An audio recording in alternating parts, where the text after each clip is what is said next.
ठीक है चलो, स्टोरी बहुत ज़्यादा बकचोदी है, सुन लो। जब 12th खत्म करी ना तो मुझे बस मेरठ से बाहर आना था। मैं यहाँ नहीं रहना और, तो घर वालों ने कहा ये ड्रॉप कर लो। मैं कहा हाँ दिल्ली जाकर यहाँ नहीं रहेंगे। तो दिल्ली आ गए, KMC में एडमिशन भी हो गया। तो सैम आया था मेरा एक दोस्त मेरठ से मेरे साथ, वो भी KMC में। हम दोनों ने एक PG में रूम ले लिया। काफ़ी आलीशान रूम था, 2 सिंगल बेड थे, अलमारी के नाम पे एक माचिस की डब्बी लगी थी दीवार में।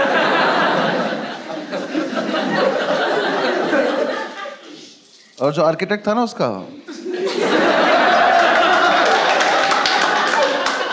वो थोड़ा नशे में था। उसने 2 दरवाजे बनाए थे, एक दरवाजा सड़क पे ही खुलता था, तो अगर कभी जाने अनजाने में खोल दो तो स्कूटी में लग जाता था किसी की। आदमी बढ़िया जा रहा, भाग जाया था, गिर गया, किसी ने दरवाजा खोल दिया। तो हम उसे ज़्यादातर बंद ही रखते थे क्योंकि हम भी नशे में रहते थे। तो उस कमरे में एक तरफ हम चाय बनाते थे, तो उधर एक बार चाय गिर गई थी, तो उसके ऊपर अखबार बिछा दिया था। तो अब जो हेडलाइन थी वो चिपक गई थी। तो न्यूज़ के नाम पे हम रोज ये पढ़ते थे कि गाजियाबाद में सरेआम कत्ल हुआ है। और हम रोज वहां से निकलते कहते गाजियाबाद में बहुत कत्ल हो रहे हैं यार।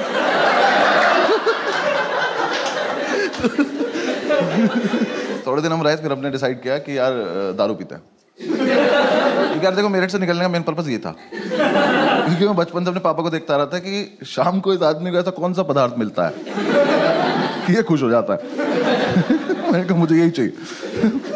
और दारू की जितनी बॉटल आई ना घर में, मुझे एक भी बॉटल हमने कभी फेंकी नहीं, तो सारी हम संभाल के रखते थे। क्यों पता नहीं, ये म्यूचुअली डिसाइड भी नहीं होता यार, वो बस आई, फिर हमने कहा क्या हमारी तो है। इसने मुझे सिगरेट भी पिलानी शुरू कर दी मीठी मीठी बोल के। भाई पी के देख मीठी मीठी लगेगी। मैं कहते पी के देखी, मुझे लगी भी। मैंने कहा जितने लोग स्मोक करते हो पता होगा कि छोटी गोल्ड में से ना धुआं बहुत आता है। जो नहीं करते मैं बता रहा हूँ आप। हाँ ऐसे गूगल मत करने लग जाना, आता है वो, पता नहीं उसके हाथ कोई बीमारी है, वो पुरानी सिगरेट कभी खींच लेती है, पता नहीं क्या उसके साथ। तो ना कमरे में धुएं से बादल बना के और बस उसे बैठ के देखता रहता था। मैं पूछता था क्या कर रहा है, कह रहा भाई देख उसमें कुछ दिख रहा है। मैं क्या दिख रहा है, कह रहा देख एक कुत्ता दिख रहा है। तो मैं देखता, मैंने कहा हाँ दिख तो रहा है। फिर हम दूसरा बादल बनाते थे, फिर हम दोनों कुत्तों की लड़ाई कराते थे। तो ठीक चल रहा था हमारा, फुल ऑन एंटरटेनमेंट चल रहा था। फिर एक दिन हमने ऐसे डिसाइड करा कि आओ थोड़ी बहुत सफाई वफाई कर लेते हैं। हम निकले घर से कि थोड़ा सामान वामान लेके आते हैं। बादल बना के, कमरा बंद करके, ताला लगा के हम लोग गए। पास की एक दुकान थी, वहाँ जाके हम भूल गए हम क्यों आए थे, सिगरेट पीने लगे।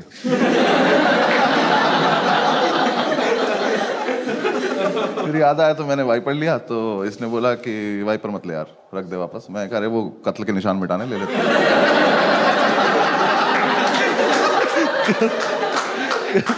कह रहा कि नहीं कोई जरूरत नहीं है, मैं कर लूंगा अपने आप। मैंने कहा अच्छा ठीक है। तो हमने बेसिकली हम कुछ लेने गए थे बिना लिए, थोड़ी देर में घूम घाम के वापस आ गए। तो हमारे यहाँ गैलरी थी, यहाँ वॉशरूम था, रूम से काफी दूर। आर्किटेक्ट होगी उसकी कुछ दिक्कत, मुझे नहीं पता क्या था। तो ऐसे वॉशरूम था, चाबी इसके पास थी, भाग के आया और वॉशरूम में घुस गया। तो मैंने कहा चाबी, कह रहा नहीं दे रहा। ये क्या फेटिश है कि मैं चाबी छिपा लूंगा अपने पास। मैं कहा भाई या तो मुझे भी अंदर ही बुला ले, मैं भी बाथरूम में आ जाता हूँ। तो कह रहा नहीं मैं चाबी नहीं दूंगा जब तक मैं बाहर नहीं आता, तो बाहर घूम। मैं कहा और अंदर कुछ नहीं कर रहा है, छप छप की आवाज आ रही पानी की। पता नहीं बाल्टी में चाबी ही डुबो रहा था। मैं कहा भाई दे दे चाबी, 2-3 बार मांगी, नहीं दी। मैं कहा ठीक है बाहर में जा, मुझे कुछ ना कुछ काम है। मैं बाहर आया, ऐसे थोड़ा सा ओपन एरिया था, उसमें ऐसे गोल गोल घूम रहा था। मैं ऐसे घूम रहा था तो मैंने देखा हमारे रूम के बाहर एक आदमी खड़ा हुआ बैग टांग के। तो मुझे लगा ये सेल्समैन होगा, कुछ बेच रहा होगा। तो मैंने कहा अरे टाइम पास तो मिल गया, आओ इससे बकचोदी की जाए। तो मैंने कहा भाई क्या बेच रहे हो? वो कुछ बोला नहीं। मैं कहा बताओ ना क्या बेच रहे हो। तो वो पलटा, कहता तुम कौन हो? मैं कहा मैं कस्टमर, बताना क्या बेच रहे हो।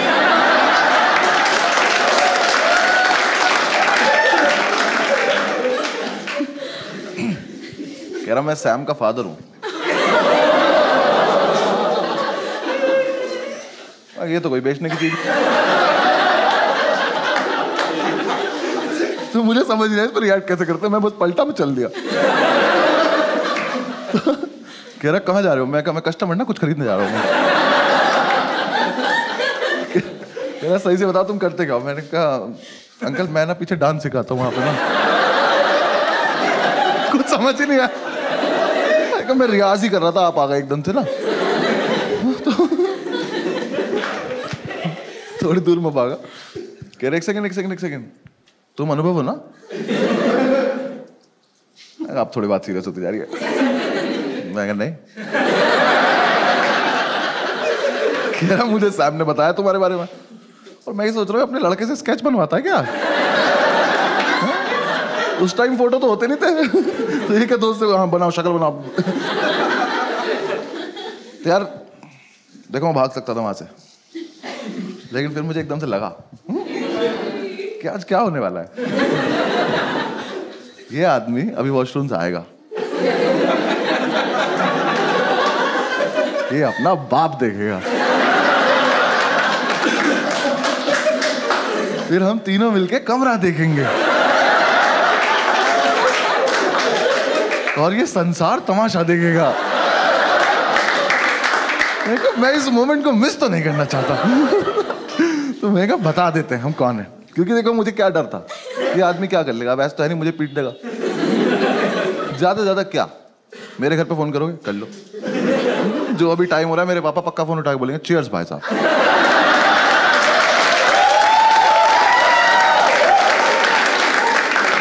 मुझे कोई लोड नहीं था, मैंने पूरी कैलकुलेशन की अपने दिमाग में। मैं कहा बता देते हैं। मैंने कहा हाँ अंकल मैं अनुभवी हूँ, मैं तो ऐसे ही मतलब थोड़ा मजाक कर रहा था आपसे। उसका मुंह देखे बोलना नहीं चाहिए था कि उससे मजाक कर रहा था मैं। भाई बिल्कुल बाप। हाँ जो मेरे पापा ना पापा हैं, ये बाप कहते हैं। वो लड़के नहीं तो बचपन से बाप बनना चाहते हैं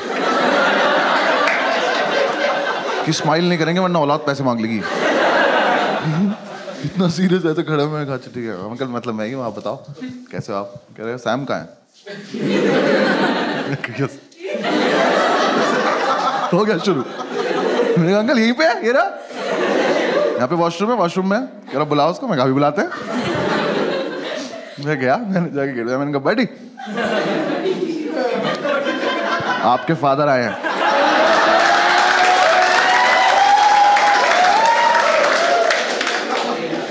ये चमन चूतिया अंदर से बोला नहीं मिलेगी चाबी।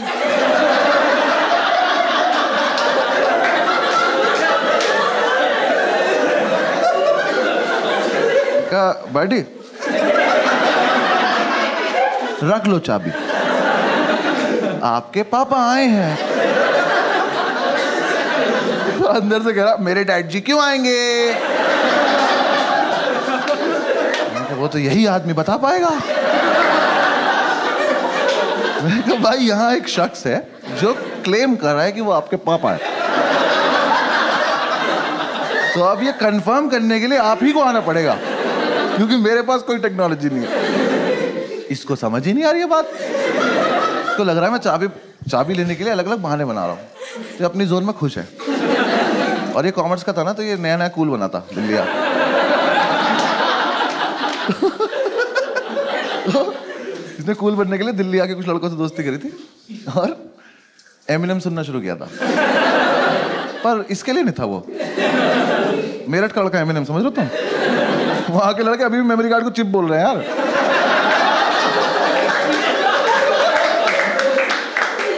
तो मैंने से फिर से बोला, मैंने कहा वाडी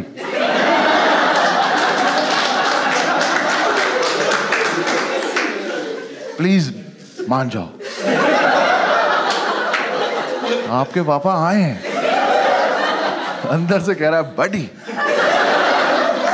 लव द वे यू लाई।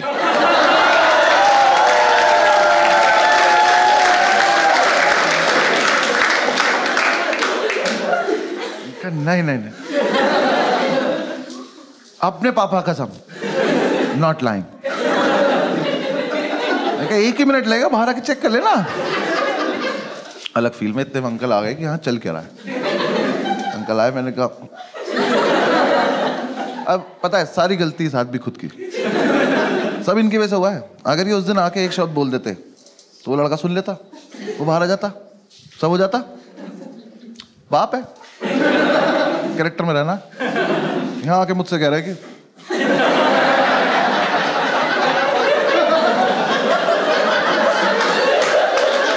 मैं बहन मम्मी मुझसे क्यों बोल रहा हूँ?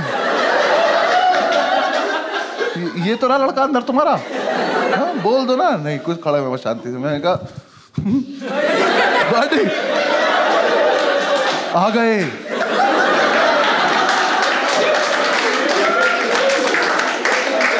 यार पता है सब सच है। एकदम से इसका मेरिट ऊपर आया, एमिनेम नीचे चला गया और इसका पेशेंस लेवल खत्म हो गया। इसे लगा कि अब तो ये बहुत देर से बकचोदी कर रहा है, तो अब मुझे इसे जवाब देने का टाइम आ चुका है। इसने अंदर से इतनी बुरी बुरी गालियां देनी शुरू करी, इतनी बुरी बुरी की स्टेज पे तो मैं दे भी नहीं सकता। ऐसे गालियों का लूप चला और मैं सोच रहा हूँ ये वाली तो बहुत एस्केलेट कर दिया यार तूने। और ऐसे चला चला चला चला चला और एकदम से एक लाइन आई, और तुझे पता है मेरा बाप कितना बड़ा चूतिया है।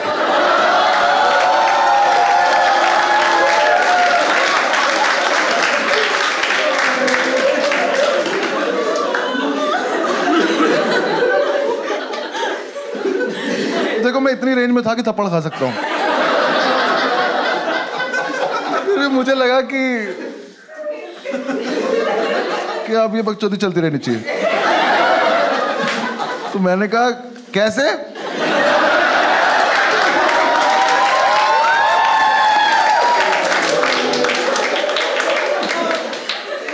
तो कह रहा पता नहीं क्यों आता है दिल्ली, और जब भी आता है एक आलू भुजिया का पैकेट और 4 लड्डू लेके आ जाता है।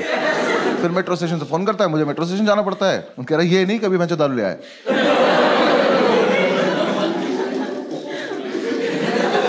अंकल आपके संस्कार है, मतलब ऐसा ये चल रहा है अभी भी। अब ये किसी और चीज को गाली दे रहा है जो हमें नहीं दिख रही है, अंदर ही कुछ है जिसे ही गाली दे रहा है। मैं कहा अंकल चले यहाँ से, आज का तो हो गया होगा, चले। सारी सुन के जाओगे क्या? इतनी दूर गए होंगे, वॉशरूम के गेट में ऊपर जगह थी, इसने ऊपर से चाबी फेंक दी। कह रहा ले तू भी क्या याद रखेगा? मैं याद रखूंगा? बड़ी एक बार बाहर तो आओ, तुम क्या क्या याद रखोगे?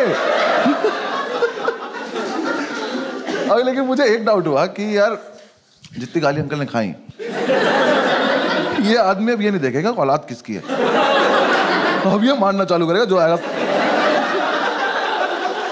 तो मैं ऐसे महीने अब अंदर नहीं ले जाना चाहता था, क्योंकि मेरे हिसाब से तो सबसे बड़ा जो पिटाई का इवेंट था वो तो रूम ही था ना हमारा, कि तो उससे पहले ही इतना कुछ हो गया। तो मुझे लगा इसे आ जाने देते तभी रूम दिखाएंगे, मैं नहीं जा रहा। अंकल कह रहे चाबी उठाओ। मैंने चाबी उठाई, मैं उठाई खड़ा हो गया। कह रहा चलो, मैंने कहा हाँ चलने चलो। गेट के सामने जाके मैं खड़ा हूँ। कह रहे खोलो, मैं भूल गया कैसे खोलते यार। वो ताला भी ना 20-25 बार में खुलता था। मैंने उस दिन चाबी लगाई, कट से खुल गया वो।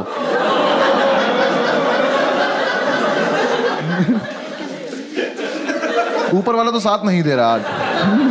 मैंने ताला ऊपर अटका, कुंडी खोली, मैंने कहा अंकल अब आप कर लो। अंकल ने गेट खोला, पहले तो बादल आए। वो 2 जर्मन शेफर्ड अंकल के ऊपर से गए। वो आदमी स्मोक नहीं करता, कह रहा ये क्या था? मैंने कहा कुछ नहीं। अंदर आओ, अभी तो बिजली भी कड़क रही है, आ जाओ। अंकल अंदर घुसे, सामने एक चेयर पड़ी थी, उस पर कपड़े मैंने कपड़े हटाए, मैंने कहा अंकल यहाँ बैठ जाओ, बस बैठ लो। बाप लाइट जलाओ, मैंने कहा लाइट नहीं आ रही। वो पुराना वाला स्विच बोर्ड लगा हुआ था, उस पर वो इंडिकेटर नहीं लगा रहता था, तो वो जल रहा था। तो कह रहा वो तो जल रहा है। मैं कहा ये इन्वर्टर जल रहा है, छोटा इन्वर्टर इतना ही लोड ले पाता।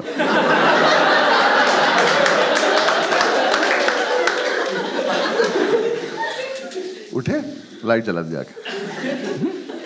मैं कहा इसमें आप अपने आप किया, आपने जो किया। अब देख लो। हमने कमरा देखा, मैंने लाइव हार्ट अटैक आते देखा। उनका हाथ ऐसे दिल पे गया, मैं कहा ये मरेगा, मेरे नाम ले। मैंने कहा मना करा था ना मैं। बैठ जाओ। तो उन्होंने सारी बोतल देखी। तो पहले तो नहीं ये समझ में नहीं आया कि शराब पीते हैं कबाड़ी काम करते हैं।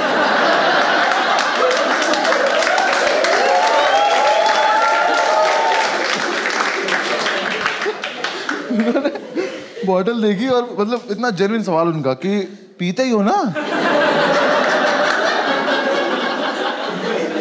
हाँ पीते हो। और देखा कि साफ सफाई देखी कितनी है। उठ के कमरे में घूमे, मैं उधर मत जाओ, कत्ल हो रखा वहाँ पे। उन्होंने देखा हमारा चाय वाय का एरिया, कह रहे अच्छा अच्छा ठीक। एक तो बाप लोगों को ना, बच्चा उनका आर्टिस्ट हो, इसकी कदर नहीं होती, आर्ट की कदर नहीं होती उन्हें। इतना सुंदर पिरामिड बनाया था हमने सिगरेट की डब्बियों से, तोड़ दिया। हम पंखा नहीं चलाते थे कि गिर जाएगा, आगे तोड़ दिया वो डिब्बियां देखना सारी, उसमें से एक डब्बी उठाई, उसमें से आवाज आई, खोली तो उसमें बीड़ी थी। तो कह रहे तुम सिगरेट भी नहीं पीते?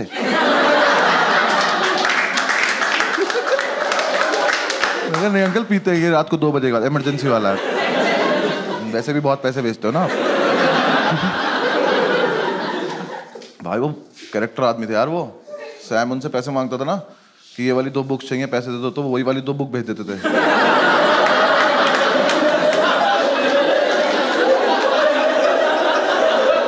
फिर हम दोनों पूरे मार्केट में बुक ले घूम रहे थे, कोई ले लो यार,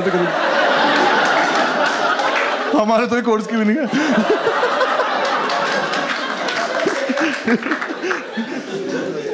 अंकल ने देखा पूरा माहौल वाल, बैठ गए। अब वेट चल रहा है। मैं अंकल चाय पियो, कह रहा चाय पी तो तुम लोग। मैं बच्चों की करने जरूरत, टॉन्ट मत मारो, पी नहीं है तो बताओ। मैं बहुत देर से वेट कर रहा हूँ, यहाँ पिटाई नहीं हो रही है।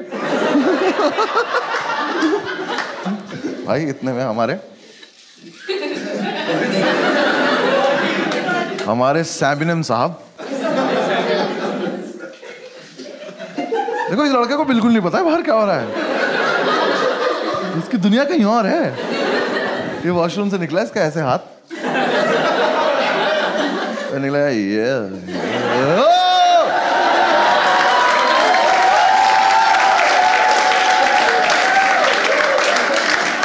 वापस बाथरूम में गया, बंद कर लिया और वहीं से चला रहा, पापा माफ कर दो, कभी नहीं करो पापा। अंकल कह रहे बुला के लाओ इसे। मैं फिर मैं बुला के लाऊं यार,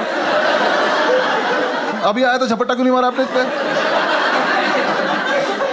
तो मैं वापस गया, मैंने कहा बड़ी हो गया, आप धप्पा हो गया, आ जाओ। मैं कहा देख लिया पापा ने, आ जाओ। अब कुछ नहीं हो सकता। बाहर आया, कह रहा भाई क्या होगा? मैं कहा मुझे क्या पता, तेरा बाप है भाई। मुझे तो बस देखना है, चल जल्दी। आए रूम में, फैमिली वैल्यूज। भाई नहाती पहले पैर छुए। मैं कहा अच्छा आशीर्वाद मिलेगा आपको। बैठा, अंकल ने कहा क्या है सब? कह रहा मैं नहीं करता। अंकल ने मेरी तरफ देखा, मैंने कहा मैं भी नहीं करता। मकान मालिक का है सब। मीठी मीठी बोल के सिगरेट पिलाता है लड़का। बकवास कर रहा, मैं नहीं करता।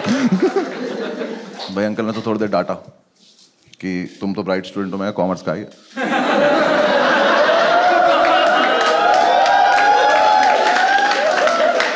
कह रहे बेटा ये सब करने की क्या जरूरत है, फलान ठिकाना। वो डांट रहे। मैं कहा अब मारेंगे, अब मारेंगे, कुछ नहीं।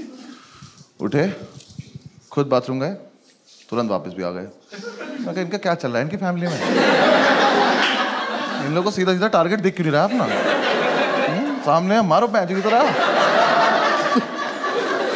फिर वो आप बताए, फिर उससे बातें कर रहे हैं कि तुमने मतलब क्यों किया होगा ये, बेटा गलत चीजें हैं। और मेरी तरफ देख के कह रहे हैं लड़कों के साथ रहना छोड़ दो।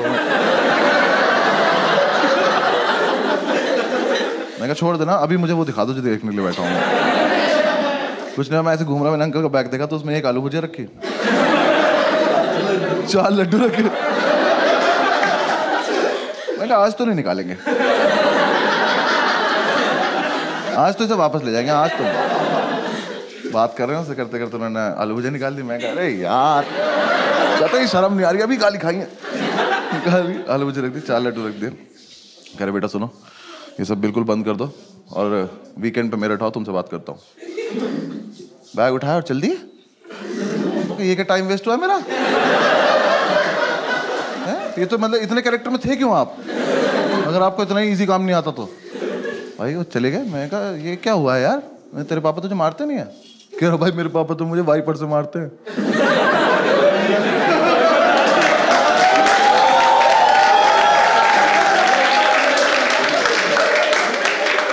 मैं तो इसलिए मना कर रहा था क्या? कह रहा भाई बचपन से सिर्फ वाइपर से ही मारते हैं।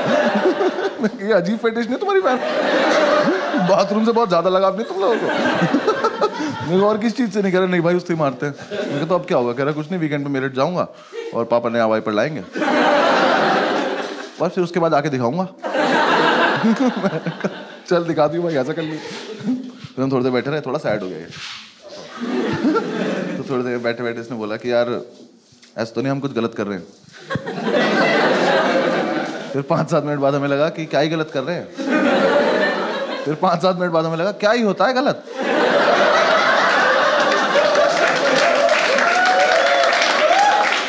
किसी के लिए गलत, किसी के लिए सही होता है। तो हमारे पास एक और क्वार्टर पड़ा था, हमने वो निकाला, एक एक पैक बनाया, भुजिया आई थी, इसका यूज भी तो करना था। हमने भुजिया गोली, अपने अपने बादल बनाए। हमारे कुत्तों की लड़ाई होने वाली थी कि अंकल वापस आ।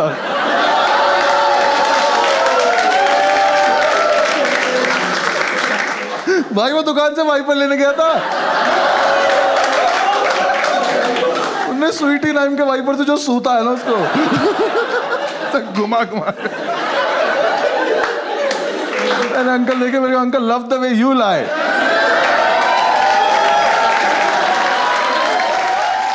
Thank you so much for watching the video. और यार ये जो स्टोरी मैंने आपको सुनाई 10-11 साल पुरानी है, अब तो काफ़ी ज़्यादा चेंजेस आ गए हैं, हम लोग काफ़ी ज़्यादा मेच्योर हो गए। लास्ट लॉकडाउन में साथ में ही थे और काफ़ी मेच्योरली बताया हमने लॉकडाउन, आप लोग देख सकते हैं एक वीडियो में, मैं अभी दिखा रहा हूँ, देखो आप एंजॉय करो। Thank you.